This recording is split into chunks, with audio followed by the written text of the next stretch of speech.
नमस्कार दोस्तों, मैं बरकत मोहन सिंगला। स्वागत है आपका हमारे चैनल में। दोस्तों, आज हम पितरों के लिए कुछ उपाय डिस्कस करेंगे क्योंकि पितृपक्ष शुरू होने वाला है। तो श्राद्ध बस आ ही रहे हैं। तो श्राद्धों में आप अपने पितरों के लिए क्या कुछ अच्छा कर सकते हो, उनकी कृपा पाने के लिए आज इस विषय में हम बात करेंगे। बहुत सारे उपाय आज मैं आपको बताऊंगा जो आप कर सकते हैं, खासकर उन लोगों के लिए जिनको नहीं डेट्स पता अपने मृत परिजनों की। बहुत लोगों का ये सवाल आए कि उन्हें डेट्स नहीं पता कि कौन से दिन को उनके परिजन की मृत्यु हुई थी, क्योंकि जो श्राद्धों के जो दिन होते हैं उसमें पर्टिकुलर डेट्स पड़ती हैं कि इस पर्टिकुलर डेट पे डेथ हुई थी, तो आप उस पर्टिकुलर डेट पे श्राद्ध करें। ऑल्दो इसकी एक बहुत ही कॉमन रेमेडी है कि आप जब श्राद्ध होता है, जब लास्ट रिचुअल होता है, तब आप सभी पितरों के नाम की थाली निकाल लीजिए सर्वपितर अमावस्या पे। एंड पर रोज़मर्रा में भी आप कुछ ना कुछ अच्छा कर सकते हैं, वो आज मैं आपको बताऊंगा। उपाय ऐसे कर सकते हैं जिससे आपके पितरों की कृपा आप पे हमेशा रहे। चाहे आप किसी भी धर्म के हैं, पितरों के लिए करना अपने आप में बहुत अनिवार्य है। ये हमारे वो मृत परिजन होते हैं जो हमसे ही आस लगाते हैं। तो आप उपाय नोट कर सकते हैं जो आज मैं आपको बता रहा हूँ। ये उपाय कोई भी कर सकता है और इसके बहुत आपको बेनिफिट्स मिलेंगे, पॉजिटिव परिणाम मिलेंगे। पहली चीज़, पितरों के निमित्त रोज़ आप रोटी निकालिए। चाहे आपको पता है आपके पितर कौन हैं तो भी, चाहे नहीं पता तो भी।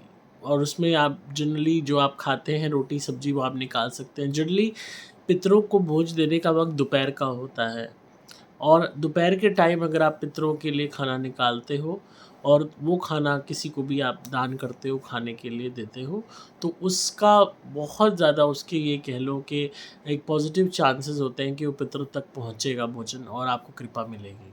तो दिन में आप कुछ भी खाने की आइटम जिसके अंदर ये ध्यान रहे कि वो नॉनवेज ना हो और किसी भी तरीके का प्याज लहसुन उसमें इस्तेमाल ना हो। खाना जो आप बनाएंगे उसके अंदर पहली चीज़ नॉनवेज नहीं होना चाहिए, अंडा नहीं होना चाहिए। बहुत लोग अंडे को नॉनवेज में काउंट नहीं करते हैं। अंडा भी नहीं होना चाहिए और नॉनवेज भी नहीं होना चाहिए, और जो भी भोजन होगा सात्विक होगा, बिना प्याज और लहसुन के होगा। वो आप बनाइए, चाहे आप आलू की सब्ज़ी बना लो, 2 परांठे उसके साथ बना लो या पूरी भाजी बना लो। मतलब अगर आपके जो है बस की ज़्यादा फैंसी वो करना नहीं है, आप नॉर्मल राइस बना लो, उसके साथ और कोई चीज़ बना लो। तो मतलब जो भी आपसे संभव है, स्पेसिफ़िक है, वो आप खाने की चीज़ें बनाओ और अपने पितरों के निमित्त उसको दान कर दो खाने के लिए, किसी भी गरीब इंसान को, किसी भी ज़रूरतमंद को जो भूखा हो, या आप किसी भी धार्मिक स्थान पे जाके भी दान कर सकते हैं। तो आप रोज़ ऐसा कर सकते हैं, इससे भी आपके पितरों की कृपा आपको मिलेगी। दूसरा उपाय बहुत ही इम्पोर्टेंट है, वो है कौवे को किसी न किसी वे में फ़ीड करना। आप अगर शहर में रहते हो और इजीली ये नहीं है स्पेसिफिक कि कौवे वहाँ पे हों अवेलेबल या मिलें, क्योंकि शहरों में जब से ये टावर्स वगैरह लगे हैं, बिल्डिंगें बनी हैं, और तो पक्षी कम हो गए हैं। तो ये लिटरली बहुत टफ़ है देखना बहुत लोगों के लिए कि कौवे ही हों।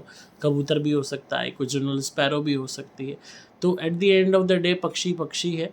तो आप एक नियम बना लो, रोज़ आपने पक्षियों के लिए श्राद्ध पक्ष में, पितृ पक्ष में आपने दाना डालना है। अगर दाना मुमकिन नहीं है तो आप नॉर्मली रोटी के टुकड़े भी डाल सकते हैं, पनीर भी डाल सकते हैं। अगर आप रोटी डालें तो उसपे थोड़ा-सा कर्ड, दही लगा लें और तब आप डालें।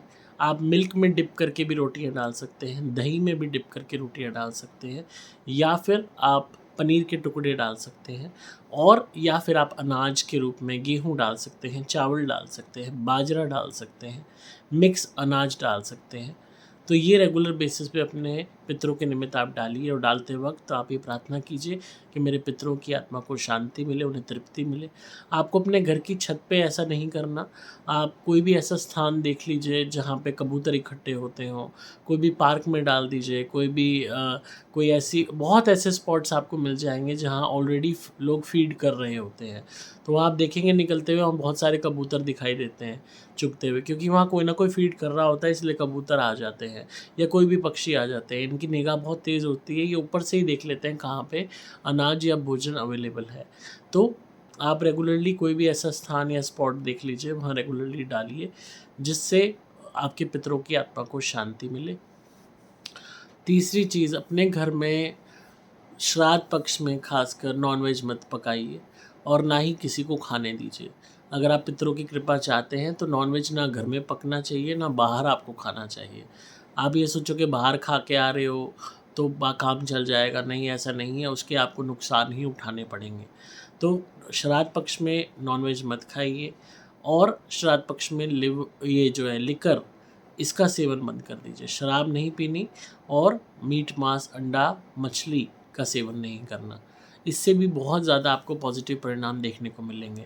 अगर रेगुलरली आप शराब कंज्यूम करते रहे, मीट, मांस कंज्यूम करते रहे, तो हो सकता है आपके जो पितर हैं वो भोजन ग्रहण भी ना करें या आपको पूर्णतः उनकी कृपा ना मिले।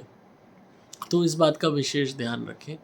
इसके अलावा घर में किसी भी तरीके से पितरों को कोसना नहीं है, मृत परिजनों को कोसना नहीं है, उनको गाली नहीं देनी, उनको ब्लेम नहीं करना कि उनके कारण ये हो गया, वो हो गया। बहुत से ऐसे लोगों के प्रॉपर्टी के डिस्प्यूट्स होते हैं, कोई डिसाइड करके नहीं गया बड़ा बूढ़ा, या कोई जो है कोई भी XYZ रीज़न या नाराज़गी हो सकती है आपकी किसी भी इंसान से जो इस दुनिया में नहीं है, एंड अक्सर लोग उसको डिस्कस करते हैं, एंड वो बंदा नहीं है इस दुनिया में तो भी उसको कोसते हैं, बुरा भला कहते हैं, ज़िम्मेदार ठहराते हैं। तो ऐसा श्राद्धों के वक्त में ना करें, इससे आपको प्रकोप ही झेलना पड़ेगा, आपको फ़ायदा नहीं होगा। तो इन चीज़ों को, इन हरकतों को रोकें और उस टाइम में ज़्यादा से ज़्यादा अपने आप को कंट्रोल में रखें कि हमें गुस्सा नहीं दिखाना है। अगर आपने कभी भी किसी भी पितर को इल ट्रीट किया है तो उसके निमित्त मिठाई दान करें और उसकी तस्वीर के आगे क्षमा याचना करें, उनसे क्षमा मांगें कि जो भी मुझसे गलती हुई है आप मुझे माफ़ करें। उनके आगे आप एक सरसों के तेल का दीपक भी जला सकते हैं और उनसे प्रार्थना करके माफ़ी मांग लीजिए अपने जो भी आपने गलतियाँ की हैं उसकी। तो ऐसा आप डेली कर सकते हैं और चाहें तो आप at the end of the श्राद्ध सर्वपितर अमावस्या पे भी ऐसा कर सकते हैं या रोज़ भी कर सकते हैं। इसके अलावा आपको बहुत इम्पॉर्टेंट है कि कुछ ना कुछ सफ़ेद चीज़ जो मीठी भी हो और सफ़ेद भी हो वो दान करें रोज़ अपने पितरों के निमित्त, जिसमें प्रमुखता तौर पे आती है खीर, जो पितरों को बहुत ज़्यादा प्रिय होती है। ये खीर आप पक्षियों को भी खिला सकते हो, गरीबों में भी बांट सकते हो, धार्मिक स्थान पे भी दे सकते हो। और सेकंड, अगर आप खीर नहीं बना सकते या पॉसिबल नहीं है तो कोई भी सफ़ेद मिठाई, बर्फ़ी हो सकती है, सफ़ेद बताशे हो सकते हैं, रसगुल्लियाँ हो सकती हैं, कुछ भी सफ़ेद और मीठा वो आप दान कीजिए पितरों के निमित्त। पूरे श्राद्ध पक्ष में रेगुलरली दान करते रहिए, कहते हुए मेरे पितरों के निमित्त मैं दान कर रहा हूँ, भगवान इनकी आत्मा को शांति दे, मेरे सभी पितरों की कृपा मुझ पे बनी रहे, प्रार्थना करते हुए आप करेंगे तो बहुत हद तक आपको बेनिफिट्स देखने को मिलेंगे। अगेन, दिन का समय चूज़ कीजिए, वो सबसे बेस्ट समय है।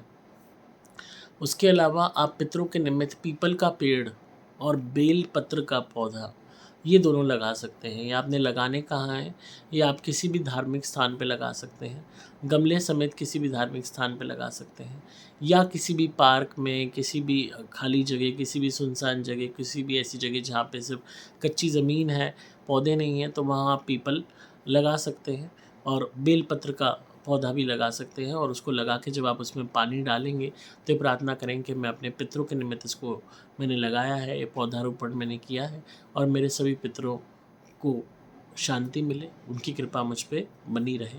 ये प्रार्थना आप कर सकते हैं। आप ये श्राद्ध पक्ष में कभी भी लगा सकते हैं। अगेन, दिन के टाइम लगाइए, एंड आप चाहें, अगर आपके सामर्थ्य है तो आप रोज़ भी एक पौधा पितरों के निमित्त लगा सकते हैं। इन केस आपको पीपल नहीं मिलता, बेलपत्र नहीं मिलता, तो आप अन्य कोई और पौधा भी लगा सकते हैं जो आपके पसंद का हो। इसमें केले का पौधा भी आप लगा सकते हैं, तुलसी का पौधा भी आप लगा सकते हैं, नीम का पौधा भी आप लगा सकते हैं। तो और ये घर में नहीं लगाने, ये पौधे आपको पर्यावरण के लिए देने हैं, कुदरत के लिए देने हैं निस्वार्थ भाव से। तो किसी भी ऐसे स्थान पे लगाइए जो इसको आप ओन नहीं करते हो, जैसे कोई पार्क हो गया, कोई धार्मिक स्थान हो गया, कोई रोड के पास कोई कच्ची ज़मीन जैसे ग्रीन बेल्ट होती है वो हो गया।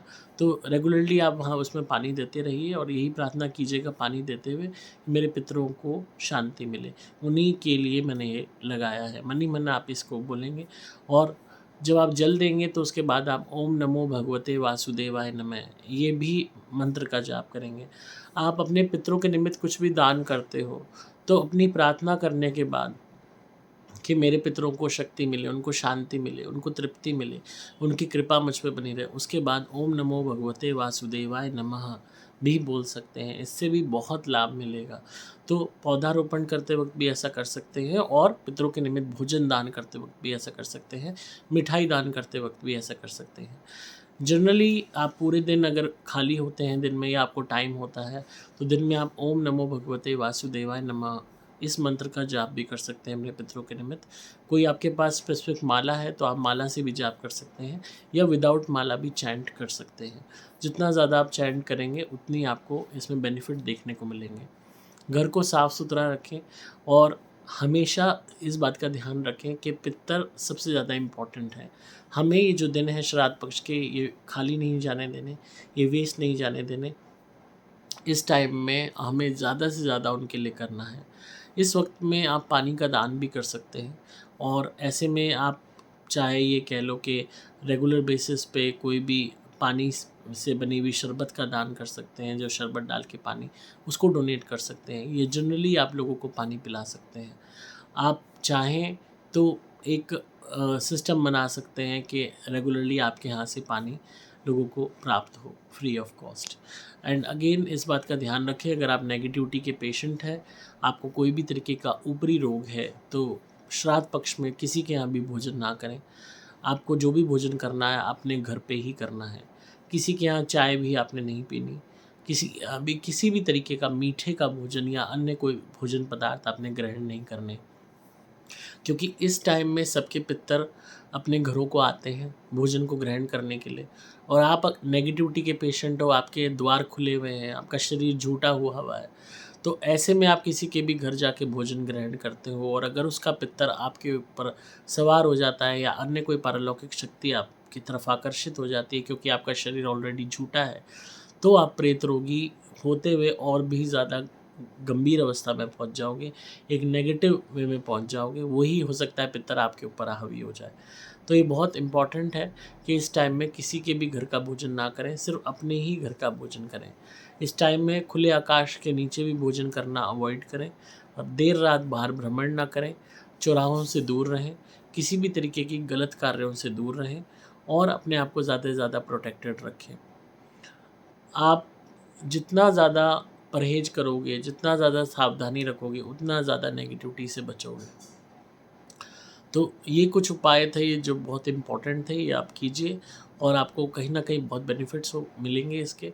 And again last but not the least, हमारी पितर शांति धुनी आप घर में मंगाइए, इसको यूज़ कीजिए, जलाइए इसको रोज़ सुबह, दोपहर, शाम और प्रार्थना कीजिए कि आपके पितरों को शांति मिले, आपको निश्चित ही लाभ मिलेगा।